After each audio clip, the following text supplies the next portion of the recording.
Senhor? Pastor, eleva Deus em oração. Senhor Jesus, nós louvamos o teu santo nome nesta noite, Pai, por esta linda oportunidade de nós reunirmos na tua casa, Senhor. Esse nome abençoado, Senhor, que chega palavra, que tem sido de grande valia, Louvamos a das Deus. nossas vidas, Senhor. Suplicamos a tua bênção sobre nós. Abre os entendimentos, Pai. Aos nossos corações, ó Deus. Através do ensino da tua palavra. Sim, Senhor Jesus. Pai, que nesta noite os nossos corações. Que bom, Pai. Que bom é estar na tua presença, na tua casa, Deus. Meu Jesus. Sim, Senhor amado. Renovados pelo ensino da tua palavra. Sim, Senhor Jesus. Pela tua graça, o teu Filho vai estar ensinando a tua palavra. De habilidade, de pensamento. Sim, Senhor Jesus. Para que possa expor a tua palavra com clareza. Para que venha Deus, ó Deus. de tudo aquilo que for passado nesta noite, Pai. Sim, Em mestre. nome de Jesus.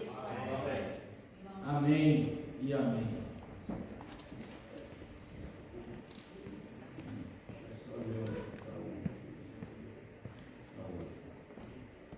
Muito bem, meus irmãos. Nós vamos estudar hoje sobre um tema importante e um tema interessante, sobre a união. E quando há união, pode haver também desunião. Muito bem. Os irmãos se recordam que na semana passada nós estivemos estudando sobre duas classes de pessoas, entre o justo e o injusto, sobre a diferença de um e de outro. Nós tivemos uma bonita aula aqui falando, o evangelista Rodrigo falando sobre a diferenciação sobre esses dois povos. Muito bem, os irmãos se recordam do popular, né? Que veio junto com o povo e que desanimava o povo, que puxava o povo para trás.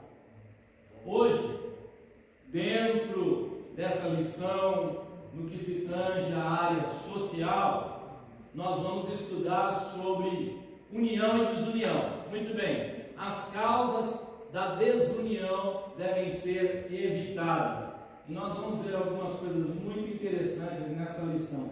Eu gostaria de convidá-los para abrir a sua Bíblia no Salmo de número 131, Salmo de número 133, versículo de número 1. Alguém aí de cabeça se recorda o que está escrito aí? Ó, quão bom e quão suave é que os irmãos vivam em união. Vamos falar todo mundo junto com o costume? 3, 2, 1 e textual. Ó, quão bom e quão suave é que os irmãos vivam em união. Salmo 133, versículo de número 1. A verdade prática, uma das irmãs. A união é uma força indispensável para a igreja. É o testemunho diante do mundo e um estímulo para o crescimento da obra de Deus. Muito bem. União, força indispensável para a igreja, principalmente nos dias atuais. Uma outra coisa interessante, é um testemunho diante do mundo. Nós vamos observar que o próprio Senhor nos diz: o mundo lá fora vos conhecerão quando vocês se amarem, quando vocês estiverem unidos. E verdadeiramente, meus irmãos, uma igreja unida é uma igreja bonita, uma igreja saudável. A igreja de Atos dos Apóstolos era uma igreja assim, era uma igreja que tinha tudo em comum. Veja que interessante, os fazendeiros da época vendiam as coisas, os gados dele, repartiam com o povo. Já pensou que bênção se isso acontece hoje? Hã? Maravilha! Que coisa boa! Muito bem, mas olha só, eu gostaria que você acompanhasse comigo a leitura em Neemias, no capítulo 5. Neemias, vamos fazer a leitura no capítulo 5. versículo, eu vou falando o versículo e vocês vão lendo, tá? É o 1, o 6, o 7, o 8, o 9, o 10, 11 e o 12. Vamos lá? Então, Neemias, todo mundo achou aí? Neemias capítulo 5, versículo 1. Eu vou ler o primeiro, depois nós vamos dar a sequência do 6 até o 12, tá bem? Muito bem, Neemias capítulo 5, versículo 1. Foi, porém, grande o clamor do povo e de suas mulheres contra os judeus, seus irmãos. Ouvindo eu, pois, o seu clamor e essas palavras, muito me enfadei. E considerei comigo mesmo no meu coração. Depois pelejei com os nobres e com os magistrados, e disse-lhes: usura tomais para cada um de seu irmão. E ajuntei contra eles um grande ajuntamento. E disse-lhes: nós resgatamos os judeus, nossos irmãos, que foram vendidos a gentes, segundo nossas posses, e vós outras vezes vendereis vossos irmãos, ou vender-se-ão a nós. Então se calaram e não acharam que responder. Disse mais: não é bom o que fazeis porventura. Não deveis andar no temor do nosso Deus, por causa do opróbrio dos gentios, os nossos inimigos. Também eu, meus irmãos e meus moços, ajura-lhes ter-os dado dinheiro e trigo. Deixemos esse ganho. Restitui hoje vos peço as suas terras, as suas vinhas, os seus olivais e as suas casas, como também o centésimo do dinheiro, do trigo, do mosto e do azeite que vós exigi deles. Então disseram: restituí-lo-emos e nada procuraremos deles. Faremos assim como dizes. Então chamei os sacerdotes e os fiz jurar que fariam conforme esta palavra. Muito bem, somente até aí. Meus irmãos, quando o povo judeu volta do exílio babilônico e eles acreditam que encontrariam uma terra que manava leite e mel. Muito bem. Só que chegando lá, eles encontram dificuldades, encontram lutas, encontram batalhas, encontram pelejas. Muito bem. Os irmãos se recordam todo o esforço que eles tiveram. Os irmãos se recordam que eles estiveram construindo primeiro o altar, lembra? Depois do altar eles constroem o templo, né? Exatamente. Sabia que faltava alguma coisa aqui. É o templo. Eles constroem o altar, reconstroem o altar, depois eles reconstroem o templo e depois eles reconstroem o muro. Os irmãos se recordam, inclusive, que quando chegou a oportunidade de construir o templo, eles pararam de construir o templo, começaram a investir nas suas próprias casas, começaram a investir nas suas próprias casas estucadas. E quando o profeta levanta-se, Neemias, Esdras, e eles falam: olha, vamos voltar a construir o templo do Senhor. Primeiro as coisas de Deus, depois vocês vão para suas casas estucadas. Muito bem, meus irmãos. Só que aí eles começam agora encontrar algumas outras dificuldades com o relacionamento com as pessoas que estavam em volta, os povos que estavam em volta. E aí, meus irmãos, surge um problema de ordem social. E esse problema de ordem social é muito complexo, muito complicado. E eu vou colocar aqui para os irmãos. É entre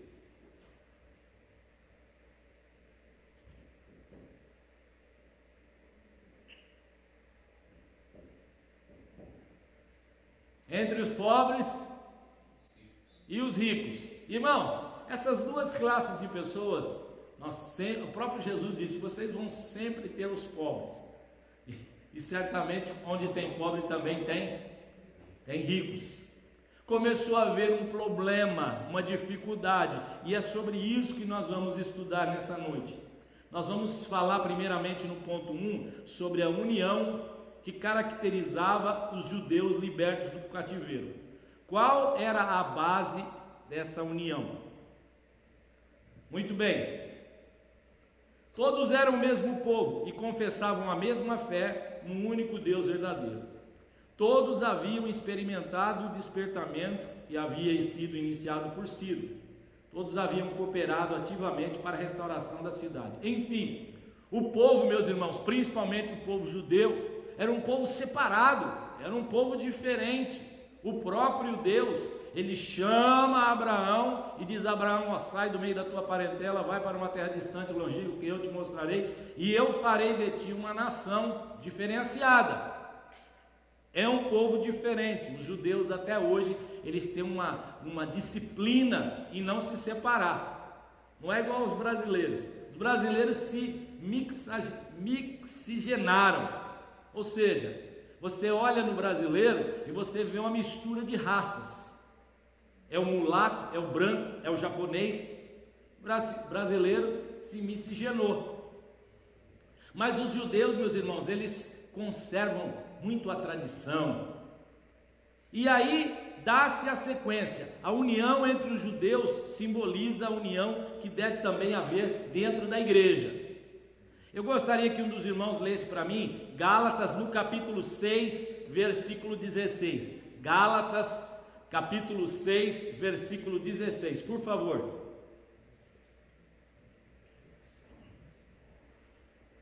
Para a gente traçar um parâmetro, entre os judeus e a igreja de hoje. Alguém achou aí Gálatas 6 e 16?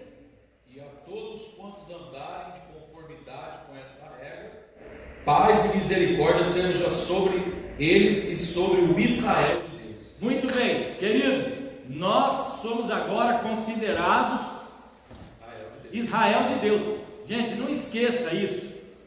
Não esqueça isso. O que nós, eu sempre falo, o que é que nós temos a ver com uma nação que, olha, é distante de nós, não tem nada a ver os traços, mas agora espiritualmente, meus queridos, nós somos o Israel de Deus, fomos enxertados nessa família, e agora é Israel e a igreja.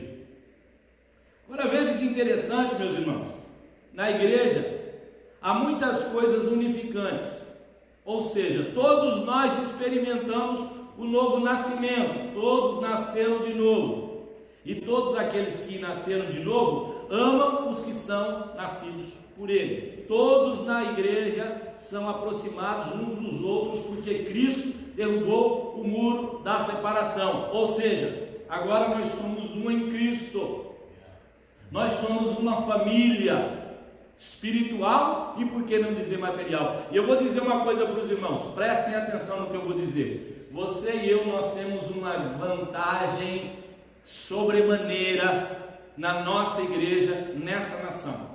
Por que os irmãos acham isso? Nós temos uma vantagem, vamos colocar dessa maneira, nós temos uma grande vantagem, a igreja, aqui a nossa, com a igreja, vamos colocar, do Brasil. Qual é a diferença? Cultural? Não. Nós estamos falando de família. Quero levar vocês a pensar um pouco. O que nos une mais? Nós temos uns aos outros, porque nós não temos famílias. Tá lá. Lá no Brasil, você tem sua família, né? Se chateou aqui, na família, tal, enfim.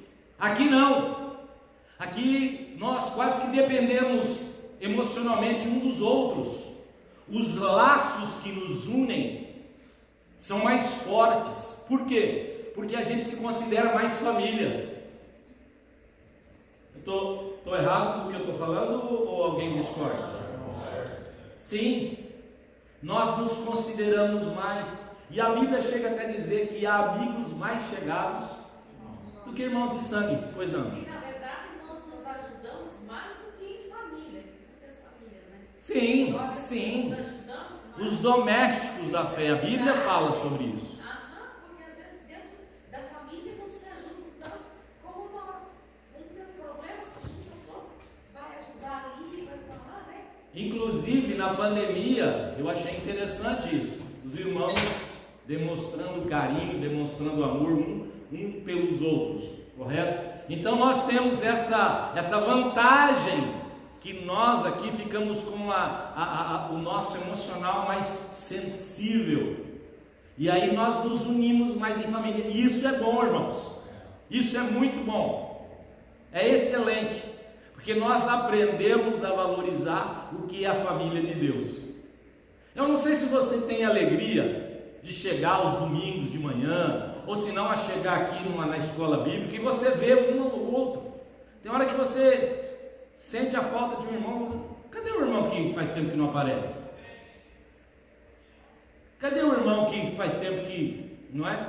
Então, o que nós observamos e nós vemos que nós temos essa vantagem.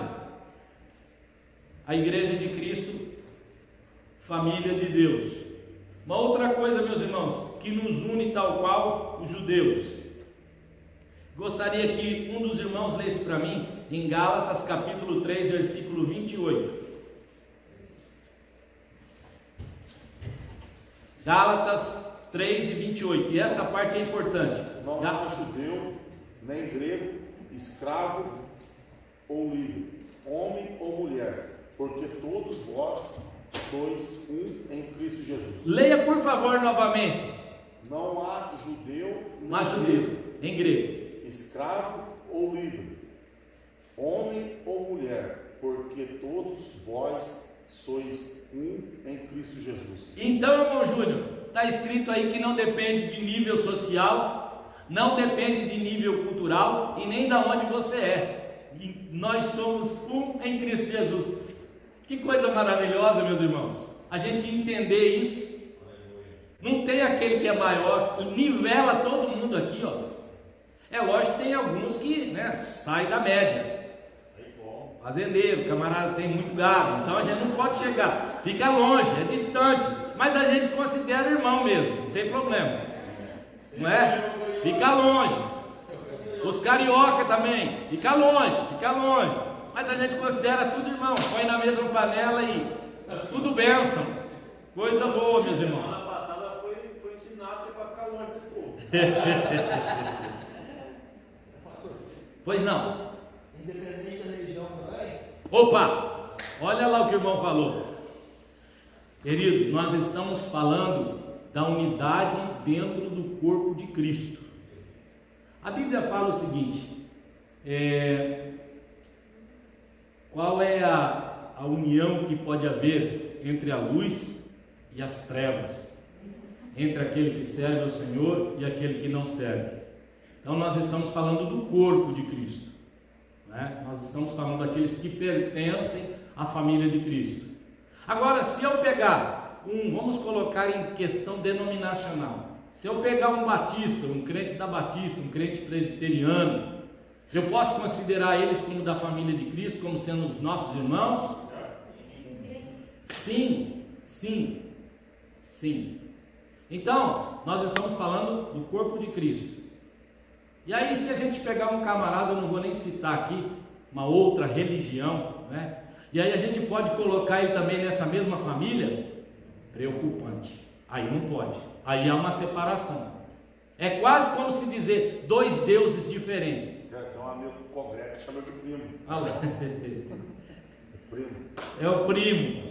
Muito bem, eu gostaria que um dos irmãos lesse para mim também Atos dos Apóstolos, no capítulo 4, versículo 32. Pois não? Tá. Então vamos lá. Põe na primeira parte, Catiúcia. Pode subir. É descer, né? Não, pode passar. Está no ponto 2. Pode subir. Aí. Não, já passou. Ponto 2. Desce. Aí. Não, volta. Assim. Não. Uma verdadeira força? Não, põe na letra. Não, você foi muito. Põe lá na. Que letra? Aí, letra A. Não, desce um pouquinho. E aí, ó. Atos 4:32. Aí, parou. Pode deixar aí, os crentes. Muito bem, Atos 4:32. Um dos irmãos, leia para mim. Da multidão dos que creram eram o coração e a alma. Ninguém considerava exclusivamente sua nenhuma das coisas que possuía. Tudo, porém, lhes era comum.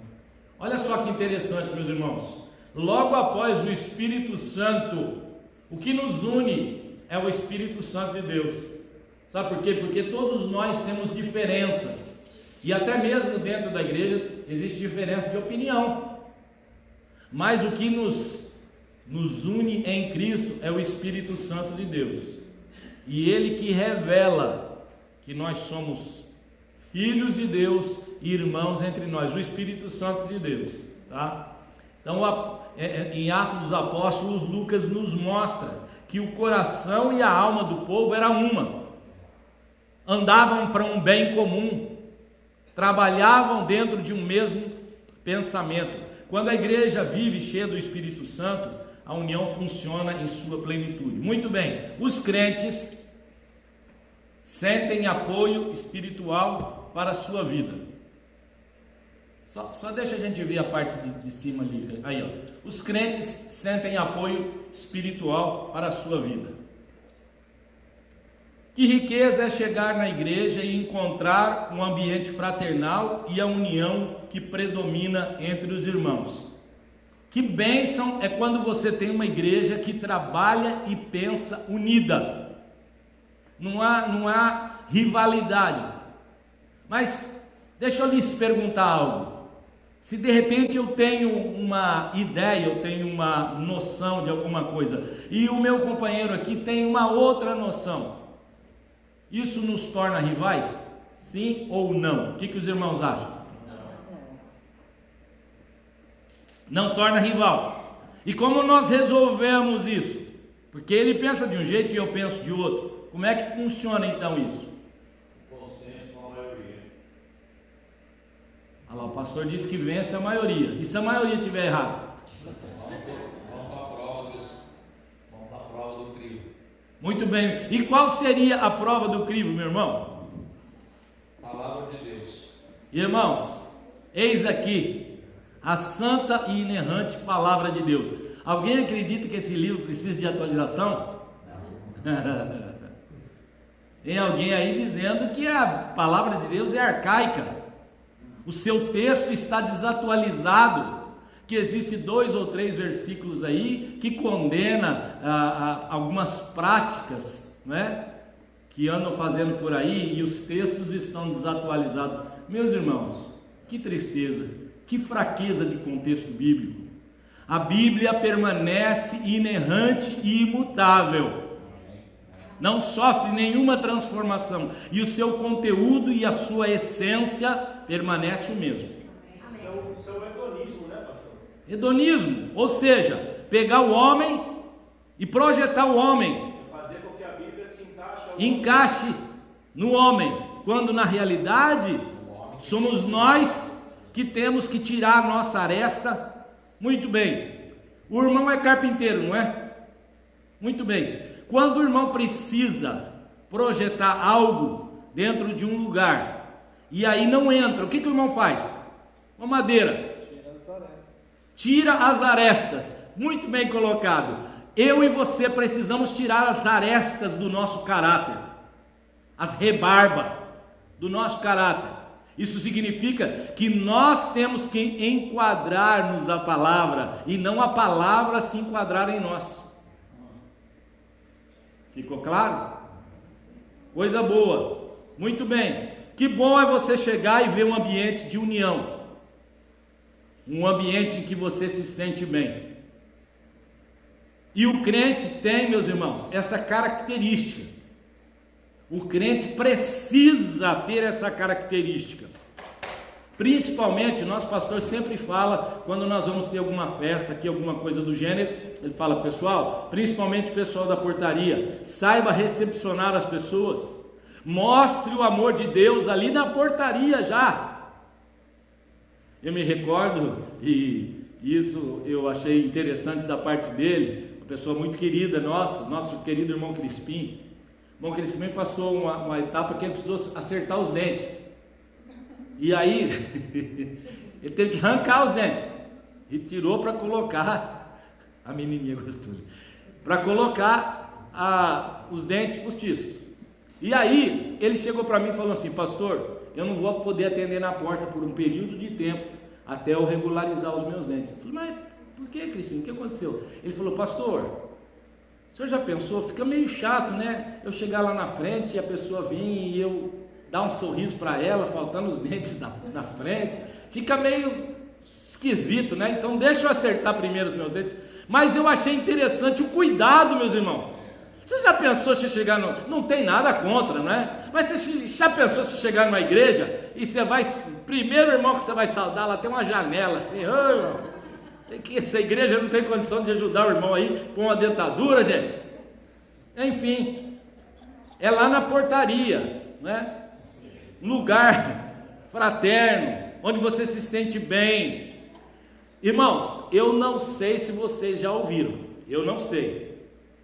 Mas eu sou testemunha de várias pessoas que já disseram: rapaz, eu gostei tanto da sua igreja, gostei da sua igreja, gostei lá do louvor, gostei dos irmãos.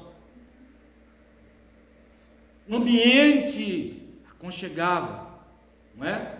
E nós, os irmãos, temos que sentir a mesma forma que as pessoas que não conhecem ainda Cristo. 2, na igreja, letra B, né?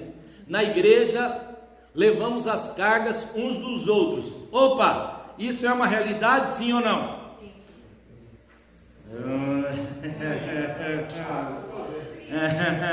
Se for mudança. Muito bem. Mudança para o terceiro piso, misericórdia.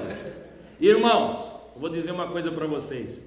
É bíblico, por se multiplicar a iniquidade, o pecado, o que acontece? O amor de muitos, o que acontece? Se esfria. Quando esfria o seu amor, você fica o quê? Sem amor. E o que nos movimenta a fazer algo uns pelos outros, meus irmãos, é o amor. É o amor. Só que chega a ser Gálatas 6 e 2. O que está escrito lá? Você já estava aí, não? Levai as cargas uns dos outros, e assim cumprireis a lei de Cristo. Pode continuar, pastor, até o 5. Porque se alguém cuida ser alguma coisa, não sendo nada, engana a si mesmo. Mas prove cada um a sua própria obra e terá a glória só em si mesmo, e não no outro, porque cada qual levará a sua própria carga. Vocês? Não, só até o 5. Irmãos queridos, olha só. Todos nós temos as nossas cargas para carregar. E tem momentos que a carga fica pesada, fica difícil. A Bíblia nos fala que o próprio Jesus, quando estava levando sua cruz, ele precisou de uma ajuda. Precisaram chamar alguém que estava vindo do campo. Alguém se lembra o nome do homem mesmo? Simão, o Cirineu. E aí o Simão ajuda Jesus a levar a cruz até o Gólgota, um monte chamado Caveira. Nós também precisamos entender isso, meus irmãos. Tem momentos na nossa vida que nós precisamos colocar o ombro debaixo da carga do irmão também. De que maneira? De várias maneiras. Alguém pode me dizer uma? Oração. Muito bem. Intercessão. O que mais? Financeiramente. Muito bem. Ninguém foi no financeiro, né? Todo mundo vazou para a oração. Gente, nesse país aqui algumas vezes acontece da gente se apertar. Algumas vezes isso acontece. Amor sem obra é bom. Algumas vezes a gente precisaria fazer o seguinte, ó, irmão, sem tocar trombeta, irmão, olha, Deus te abençoe. Pegou pela fé, né? Pegou pela fé. Irmão, ó, Deus te abençoe. Isso existe um peso no mundo espiritual. Os irmãos se recordam do testemunho de um anjo que falou assim, olha, eu quero o nome do homem, tá? As suas orações e as suas esmolas subiram. Alguém se lembra? Muito bem, irmã. Cornélio, as suas orações e as suas esmolas. Não precisa levantar a mão. Qual foi a última vez que você deu uma esmola? Não precisa levantar a mão. A gente fica com o coração meio fechado, né? O camarada vem, até meio cheirando álcool. Falou, dá um dinheiro aí para mim comprar um leite ali. Aí já vai lá esse pingaiado aí, vou dar dinheiro nada. Esse pinguço.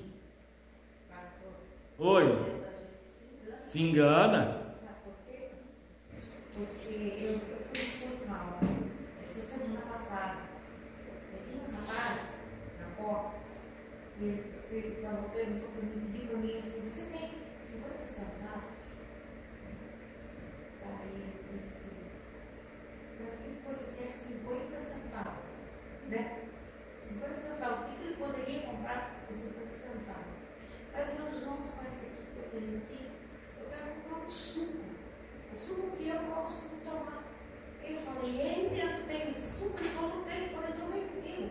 Vamos lá dentro que eu compro o suco para você. Não tem nenhum problema. Eu posso escolher ele? Pode. Era um suco bem caro mesmo. Um suco dos bons mesmo. E ele pegou pela de cima e falou, você tem certeza que pode ser isso? Eu falei, pode. Passei no caixa, paguei para ele. Eu vi, era o suco mesmo que ele queria. Era o suco, e era um jovem, um rapaz, de cor escura, e aparentemente olhava para ele e podia dizer, droga.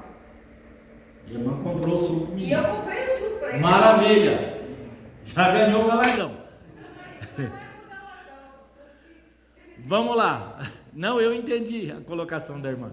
Mas olha, é o seguinte, nós, por causa de tantas coisas, nós acabamos endurecendo o coração. Esses dias o Felipe falou para mim, ô papai, eu fui lá no gas station e um homem veio pedir dinheiro para mim. E aí, eu falei, eu te dou o dinheiro, mas antes eu vou orar por você. Aí ele falou assim, então você pode orar. Aí o Felipe disse que orou, e pegou e deu vintão para o homem. Ele falou, papai, o homem pegou o vintão, nem tem o que falou, foi embora. E eu fiquei bravo. Fiquei bravo. Quase que ele falou, volta aqui, dá esse dinheiro de volta e eu pego a oração de volta. Mas irmãos, a gente não sabe o mundo espiritual, o que acontece. A gente não conhece. A gente não sabe. Então, quando Deus coloca essas pessoas na nossa vida, vamos pedir um pouco mais de discernimento para o Senhor. Eu já contei aqui a história, né, para os irmãos, para mim foi uma experiência muito interessante. Eu estava num restaurante lá em Manhattan, já era tarde, eu tinha saído para o almoço tarde aquele dia, eu estava comendo numa mesa e de repente entrou uma mulher e ela começou a espalhar aqueles papeizinhos, né? E foi espalhando os papeizinhos, espalhou para todo lado. E daí ela vinha, e é uma moça bonita, bem vestida, e eu falei, essa mulher vai chegar aqui em mim. E veio, chegou e me deu o papelzinho. Aí eu coloquei o papelzinho, olhei, ela falou, olha, eu tenho 3 filhos, estou passando necessidade e eu preciso de uma ajuda. Sabe aquele dia que você está com a sua mente em outra coisa e tal? Ela foi recolhendo os papelzinhos, passou na minha mesa, dei o papelzinho para ela. Tchau. Quando ela chegou na mesa, do lado tinha uma senhora. Essa senhora, meus irmãos, ela pegou aquele papelzinho, chamou lá o garçom e falou, Essa mulher aqui vai pegar comida aqui e vocês põem aqui na minha conta. Pode colocar no meu tab, viu? Ela vai pegar comida. Fui eu que ordenei. Gente. Quando aconteceu isso, o Espírito Santo falou assim, ó, esse era o teu papel. Você é meu representante aqui na terra. Isso era para você fazer, irmãos. Tá louco aqui a comida. Nem descia mais. Falei, Deus, tem misericórdia. Miserável homem que sou. Não consegui enxergar nem a necessidade da mulher aí. Tem misericórdia de mim, pecador. Miserável. Então, nós temos que pedir essa graça para entendermos que nós somos o representante de Deus. Se ela tivesse 3 filhos, se não tivesse, isso não era problema meu. Eu tinha que entregar, eu tinha que abençoar, eu tinha que fazer. Eu tenho uma grande dificuldade em ter essa sensibilidade. E eu confesso isso. Minha esposa não. Minha esposa, se deixar, ela tem um coração assim incrível. Eu admiro muito ela. Ela vê o que eu não consigo ver, necessidades que eu não consigo ver. E Deus tem abençoado a minha casa, nesse sentido, talvez por causa da minha esposa. Mas nós precisamos pedir a graça de Deus para enxergar quando alguém está passando necessidade. Não é só necessidade financeira, não, é necessidade emocional. Você olha para o irmão está abatido, o irmão está precisando de um ombro amigo, está precisando de um help, de uma ligação. É muito fácil você pegar e julgar a pessoa. Isso é pecado, isso aí não quer andar nos caminhos do Senhor, fica desse jeito aí mesmo. Você está sabendo o que aquele irmão está passando? Não julga, ajuda. Pastor Levi, pois não. Nesse momento a gente não pode fazer isso, mas muitas das vezes um abraço faz a diferença. Lógico, faz, porque nos mostra a unidade que nós temos em Cristo. Vamos dar sequência. A união nos faz forte. Olha lá, uma ovelha sozinha é facilmente arrebatada, mas quando está junta, irmão, já pensou? Você está perto do Júnior, do Tamar e do Lindomar, quem pega? Quem pega? Não é mesmo? Se ficar perto do pastor Levi sozinho, do pastor, aí vai ficar meio complicado, né? Irmão Nélio ali, a gente já, né? Mas se juntar os demais aí, ó, é força. Sabe, irmãos, no reino animal, os mais fracos, eles ficam todos no meio. E aqui, ó, do lado de fora, ficam os mais fortes. Aqui as fêmeas. Lá no meio, os doentes e os filhotes, as mães. E aqui, ó, o sarado. Esse pessoal aí. Por quê? Um pouquinho só para mim completar a linha de pensamento. Por quê? Porque eles conseguem suportar mais. A estrutura deles suporta mais. Porque tem pessoa que não suporta, não é? Então elas têm que ser protegidas. Olha lá, ó. Uma pedra sozinha pode ser levantada ou jogada, porém quando tiver edificado o muro, você já não consegue. Pois não. O pastor Grande Dias Lopes, falando agora desse evento que teve aí semana passada, sim, ele falou sobre a fragilidade da ovelha. E um ponto que ele colocou, que eu achei muito interessante, que eu não sabia, que a ovelha, se ela cair, ela não levanta sozinha. Ela precisa da ajuda das companheiras, do pastor ou da companheira para ajudar a levantar. Já pensou? E a Bíblia fala, né? É melhor que sejam 2 do que 1, porque se um cair, o outro levanta. E ele fala que tem melhor paga no seu salário. Sim. Ou seja, o isolamento, por isso que é muito preocupante o isolamento. Aí, quando você está unido, igual o senhor falou aí, está no meio, está junto, uma brasa tirada do meio do braseiro, ela apaga com facilidade. Apaga.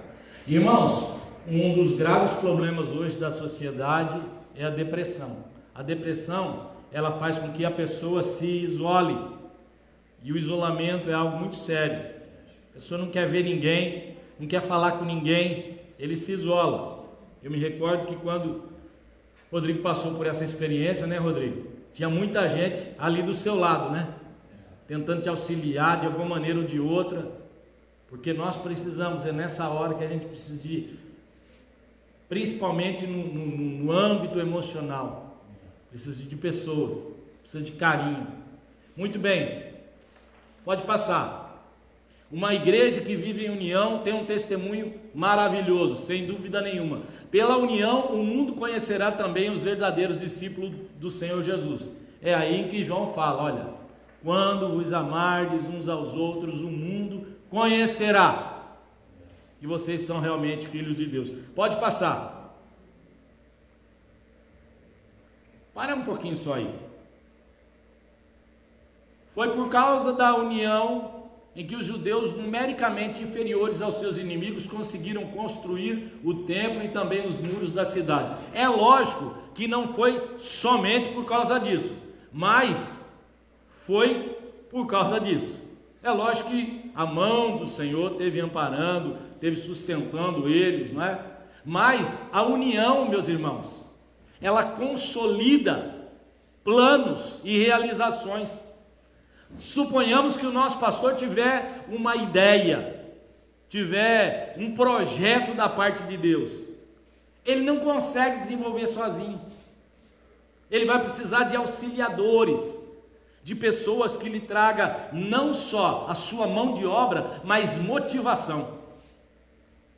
Motivação. Se tem uma coisa, meus irmãos, que destrói qualquer projeto e qualquer plano, são pessoas que desmotivam, que traz aquele ar de desmotivação.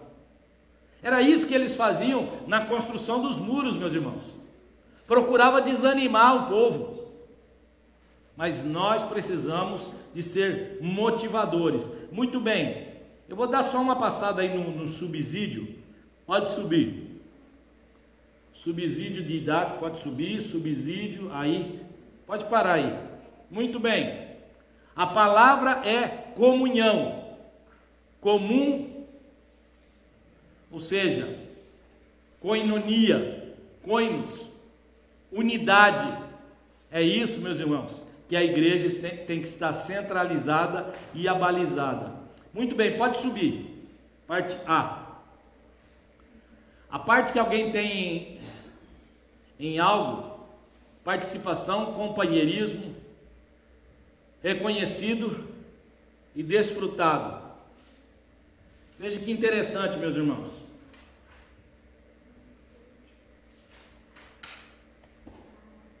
Isso tudo engloba comunhão.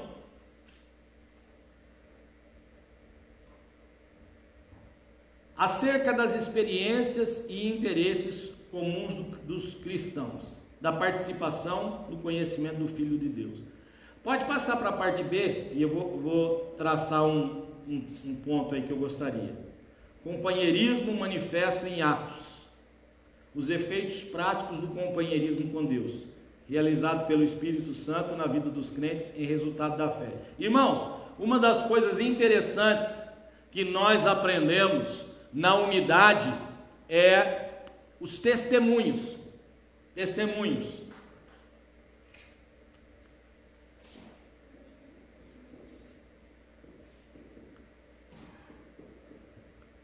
Quando você está em unidade, você compartilha testemunhos. Deixa eu perguntar rapidamente para os irmãos que estão aqui.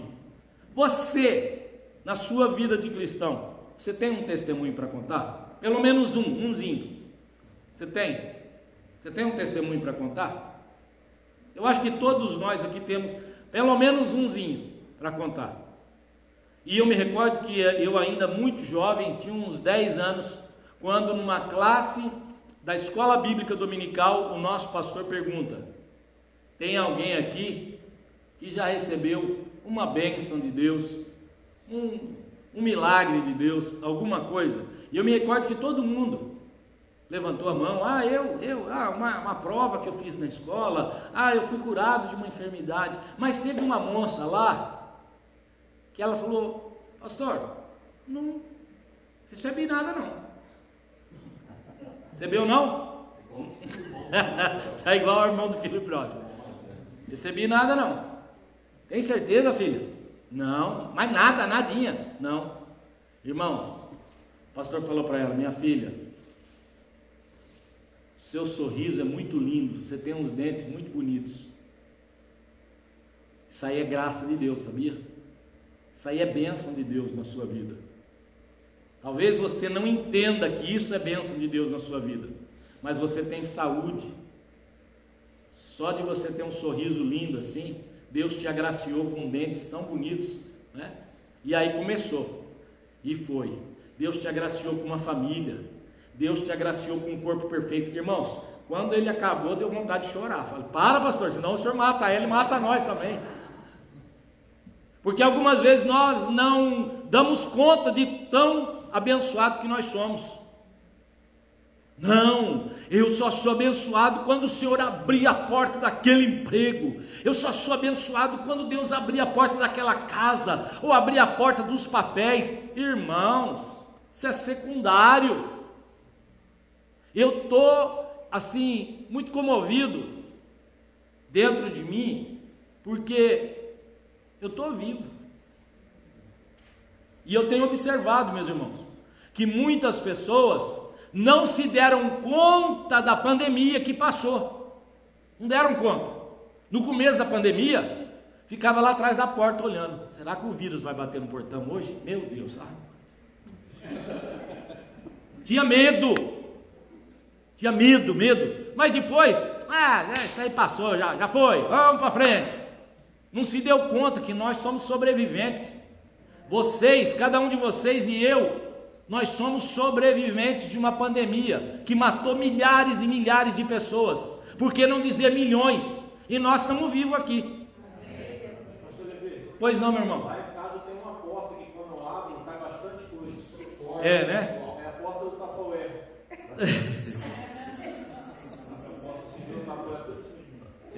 E ele esqueceu de dizer que os Tupperwares está cheio, viu, gente? Não é Tupperware vazio, não, é Tupperware cheio. Picanha, carne, tudo, sorvete, está tudo cheio. Meus irmãos,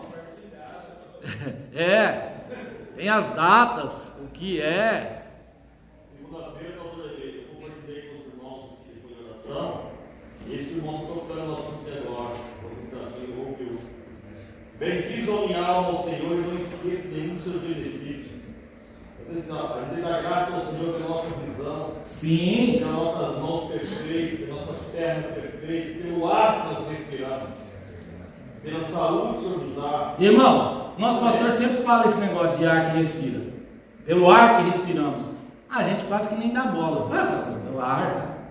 Irmãos, eu conversei com pessoas que passaram por esse problema da pandemia e faltava o ar. Tentava e o ar não vinha. Tentava e o ar não vinha. Então, a gente precisa pegar esses detalhes e agradecer a Deus e louvar a Deus e dizer a Deus: Senhor, eu te agradeço porque o Senhor me livrou e eu estou aqui, eu e a minha família e a minha igreja servindo ao Senhor. Eu verdadeiramente esperava que essa pandemia trouxesse um maior despertamento nas nossas vidas. Mas nós vamos seguir em frente, em nome de Jesus. Amém. A união entre os judeus estava ameaçada. Qual era a ameaça? Vamos ver qual era a ameaça. Sobe, irmã. Muito bem. Um dos irmãos, leia lá para mim, por favor. Tratava-se de uma grande injustiça social financeiramente. A vida dos que voltaram da Babilônia era bem difícil. Muitos eram obrigados a tomar dinheiro emprestado, não só para seu sustento, como também para pagar o imposto do governo.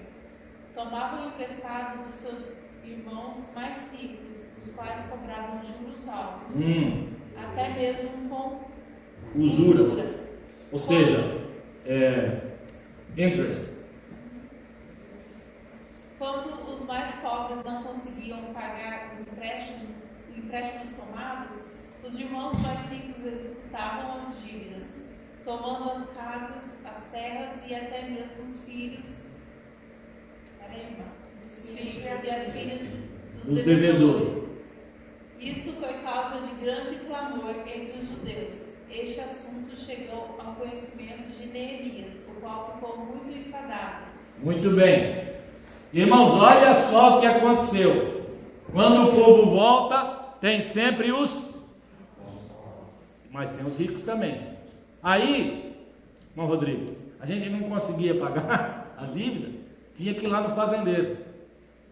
Chegava lá e falava, olha, a coisa está difícil aí, o senhor não podia emprestar alguma coisa para mim? Emprestava. Só que dizia assim, ó, 35% de juros em cima. 35%.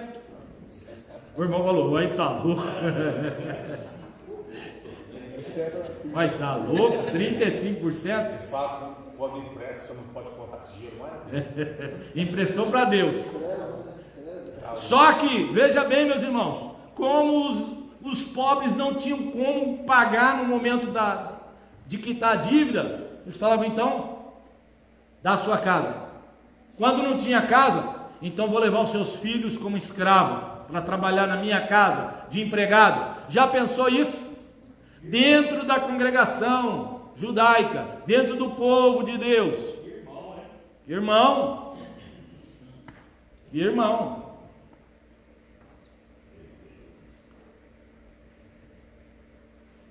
Como se explica essa injustiça? Vamos lá. Primeiro, falta de amor. A Bíblia diz que cada um deve considerar os outros superiores a si mesmo. Oh, que dificuldade de encontrar isso hoje na casa de Deus. Por quê? Os discípulos uma vez tiveram uma briga lá. E eles começavam, eu sou mais chegado do que o chefe, do que você. Não, mas eu deito no ombro dele. Não, mas eu sou melhor do que você. Enfim, os discípulos estavam brigando para saber quem era o maior entre eles. Então a gente observa que isso é da natureza humana. É difícil, meus irmãos, nós subjugarmos a nós mesmos e dizermos, não, nós somos inferiores. Você já conversou com pessoa que você fala alguma coisa e fala, ih, isso aí, você precisa ver o meu. Aconteceu isso? Ih, você precisa saber do meu, então. Tem pessoas, inclusive, que o dele é melhor do que qualquer um de... Tudo dele é melhor. Você fala, rapaz, eu comprei um relógio. Ele fala, ih, rapaz, você precisa ver o meu. Ô, rapaz, comprei esse terninho aqui. Ô, rapaz, você precisa ver o meu que eu comprei esses dias. Tá amarrado. Não me fale mais negócio de salvejo aqui nessa igreja, hein? Rodrigo vem inventar esse negócio de salvejo. Não me fale mais. Desde já eu profetizo bênção na vida dos irmãos. Não precisa mais de salvejo. Quando a pessoa fala assim, você fala ali, não, mas o meu, mas quando eles começam a desmerecer o seu, não, esse aí é defeito do seu, é pior ainda. Pior ainda, meus irmãos. Deixa eu contar aqui uma coisa interessante dos irmãos. Irmãos, na nossa juventude, não é? Minha juventude, um dos nossos irmãos lá, e eu me lembro até hoje, dou muita risada disso, e os meus filhos também. E eu vou contar isso hoje. Irmãos, existia um relógio digital, e ele era quase igual a isso aqui. Só que daí quando ele acendia, sabe? Uns letreiros vermelhos assim. E o irmão comprou um daquele relógio. Irmãos, eu não sei o que aconteceu comigo. O irmão foi mostrar aquele relógio para mim. E aí ele pegou, falou, rapaz, olha o relógio que eu comprei. Irmãos, eu não sei o que aconteceu comigo. Desceu uma baba aqui da minha boca.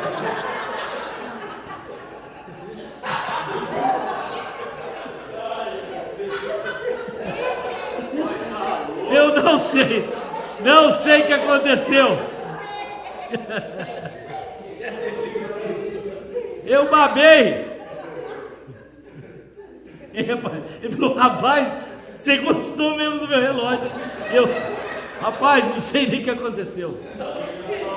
Irmãos, eu nunca mais esqueço disso.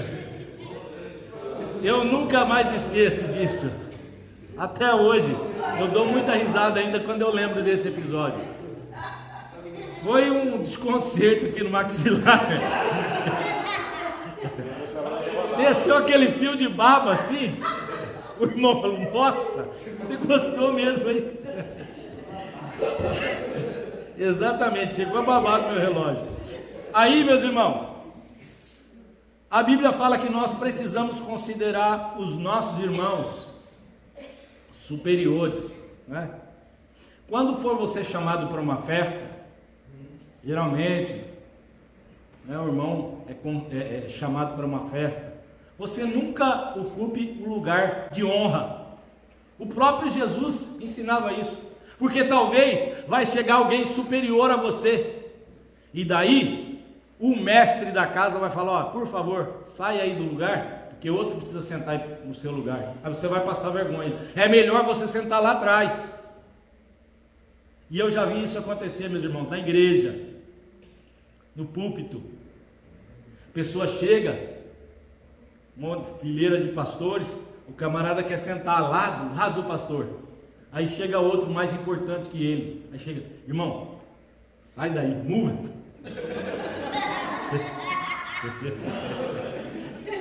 Move. Vai sentar para outro lugar. Muito bem. Nós temos que tomar cuidado com isso. Por falta de amor, os ricos chegaram a cobrar juros com usura. A Bíblia diz que quem peca com o irmão, contra o irmão, peca contra Cristo. Vamos para o B. A atitude dos ricos era uma expressão de dureza contra os seus irmãos, sem dúvida nenhuma. Pode mover, pode subir. Tributos.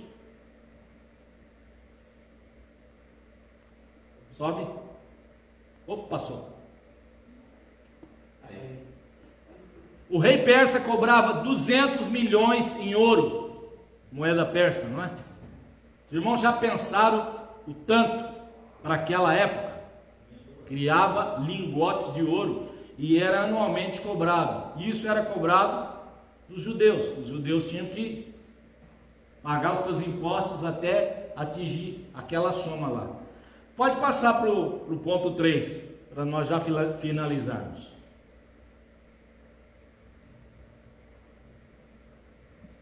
Neemias solucionou o problema. Muito bem.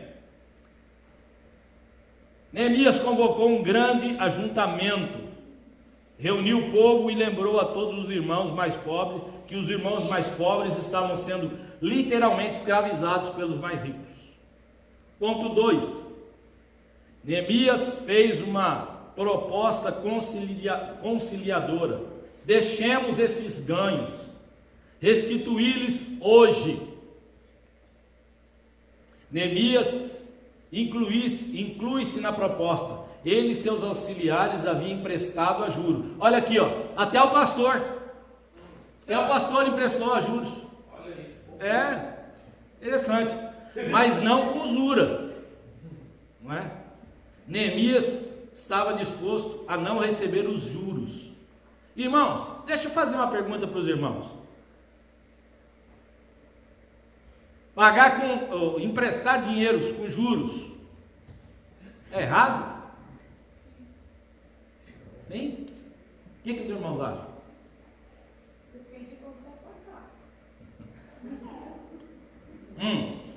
Então vamos lá. Eu vou emprestar $5.000 do nosso irmão Rodrigo e vou pagar daqui a um mês.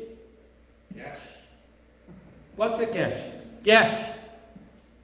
E ele vai me cobrar 10% de juros. Ou seja,